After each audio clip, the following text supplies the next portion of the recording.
Hello and welcome to my YouTube channel. This is Saheli, your best friend if you want to get started in the world of freelancing to make money online as a service-based entrepreneur or a professional. So on this channel, I have spoken a lot about how freelancing has changed my life, and I have been able to make much more income than my traditional qualifications guaranteed just because I chose an unconventional career path. In the past year, I have guided at least 1,000 freelancers to start making income on their own in the world of freelancing. However, I do think that the nature or the tone of my videos make freelancing seem much more simpler or much more easier than it actually is. While anyone can make it in freelancing if they are determined and they follow good processes and they are focused on data and results, it is definitely true that not everyone is cut out for freelancing, or they just might not know the full picture from what you get to know online. So today I'm going to talk about some drawbacks, cons, and not so beautiful parts of freelancing. Just because I look glamorous does not mean the whole world of freelancing is. So let's get started. And the very first thing that I need to talk about is probably the simple fact that not a lot of people even understand how businesses work, how business models work. And if you are someone like that and you're trying to get started in freelancing, either you won't be able to get started at all, or in the best case scenario, even if you do, you'll be exploited by clients simply because you do not know what are you working for, what your client is working for, where does the money come from, and how you can optimize results in terms of revenue especially. So if you are someone who does not know how business works, you do not know what business even is, then definitely spend some more time reading more about businesses, finances, marketing of businesses, sales, and all of that. Now, a very good resource for this would be Josh Kaufman's Personal MBA. While you can buy this book, even on his website, you can find all the chapters and you can know A to Z of business if you are going there. Now, of course, you don't have to necessarily read this book just to understand what business is. A good article on businesses, business plans, etc. will also do the trick. This is just for you to have a basic understanding. The second drawback of freelancing is that a lot of people quit freelancing or quit their journey towards making a career in freelancing within a couple of months because they think that the industry is too saturated. Now, here are my 2 cents on this. At the base level, almost every field has too many people and too many takers for what they are offering. However, if you just push through it a little bit, you will get to a space where you are going to get so many more clients than you ever imagined, simply because there are very few people who can offer good services. And good service is nothing but an accumulation of experience, expertise, and the desire to make sure that you go above and beyond to make sure that your client is happy with you. Now, coming back to the thing that I was talking about, so at the entry level, almost every field does feel saturated, which it may or may not be, but if you just push through a little harder, you will get clients.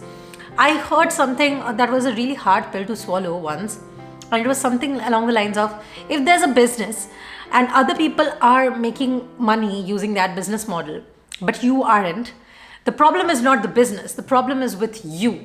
So if you're struggling in your first couple of weeks or months, try to understand where you're getting stuck at. This is something that we focus on a lot inside our academy. Whenever someone comes to us with a statement like, oh, I'm struggling a lot to get clients even after doing this and that, we go through their entire process. What is their portfolio like? How are they approaching clients? What are the calls like? For some people, maybe the portfolio is very, very shitty to even get clients. Whereas for some other people, everything is on point, but on the discovery call, they get too nervous. That's why they are losing the clients. Now, of course, we can't have the same solution for both these problems, right? So you need to identify what problems you face. And if you do not have a guide, if you do not have a sounding board, it's just kind of hard to identify it on your own.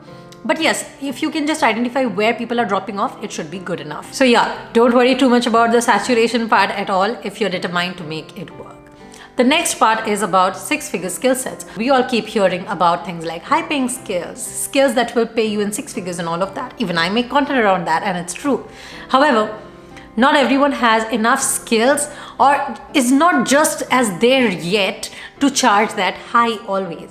So the narrative around charging high falls flat if your skill set is not up to the mark. Now, in my experience, 3 to 6 months of core focus, data obsession, and understanding of your skill is going to do the trick. However, it is going to take time. You cannot raise rates, you cannot charge high just because you think you should. You need to have some results to prove for it. You need to have some sort of backup. You need to have some sort of materials in your portfolio that will prove that you are worth this kind of money. So although it might sound really good that you can charge whatever rates you want in freelancing, you cannot do it without any results to show for it. And while that is hard, it is also a good thing to know that if you're able to help a client make a lot of money, they'll be more than happy to share a little bit of that percentage with you. And let's say you did a 10 crore campaign, of course you are going to easily make 10 lakhs out of it. Okay, so this is something that I need you to take away from today's video, that if you are worried about how much money you'll make as a freelancer, wonder how much value you can deliver as a freelancer, because money will never be a reason of not getting clients. Something that you need to know is that when we talk to clients or when we talk to prospects, they often say that, oh, I worked with someone, but they did not give me results. Okay, so it's the results they care about. No one ever says that they charge too much, or they don't log in at this time, or they are not available. Usually that's not a point of concern at all. It's the results that matter, and you need to be focused on the results. So please make sure that you make that a priority. More than ever, freelancers are more focused on the service they provide instead of the results. So just being a little different in that area, you can win more clients than an average freelancer. The fourth part is the hardest part about freelancing, which is rejection. A few years ago, when I was actually getting started in my journey with marketing, I had someone offer me a partnership. We would be co-founders in the same agency and we will make things work. The company will be registered in our names. There was only one problem. This person had never freelanced on their own. And while they were pretty skilled technically, it was a huge red flag for me, because anyone who has not experienced rejection, has not heard so many no's after applying with their full heart and giving so much efforts, has not discovered whether they are cut out for freelancing or not. The worst and the most painful part of freelancing is hearing that, no, I don't want to hire you. And while it's painful, it's a process that one needs to go through each and every day. And that is hard. Not everyone can do that. So if you're someone who takes rejection very personally, you probably need to work on that. Otherwise, you will not be able to freelance. Out of 100 rejections, you get 3-4 clients. And yes, that sounds crazy, but these 3-4 clients will make you much more money than a stable job can. So it usually is worth it. And talking about stable jobs, it is definitely given that freelancing is pretty much not a job secure thingy. However, if you're focused and good at what you do, it's very unlikely that you will not make enough income. In fact, in the last 5 years, my income has only gone up. Yes, there have been 1 or 2 months in which I was not working at all that I did see an income dip. But if I'm working, my income has never gone down, and it is kind of the same for every freelancer out there. If you ever have an income dip, there's always a reason, such as you not working, or you being sick, or maybe you just not giving your best efforts, and you can easily identify that and work on it, and you can probably make 3 to 5 times the money that you'll get at a job. So it's usually worth it. And lastly, if you want to be a freelancer, not having good communication skills is not even an option. Since I have had so many students in the past, there were a couple of students who used to say things like, oh, I don't want to talk to my clients. How can I make this thing work? It's almost like saying, I want to learn swimming, but I don't want water on my body. It does not work that way.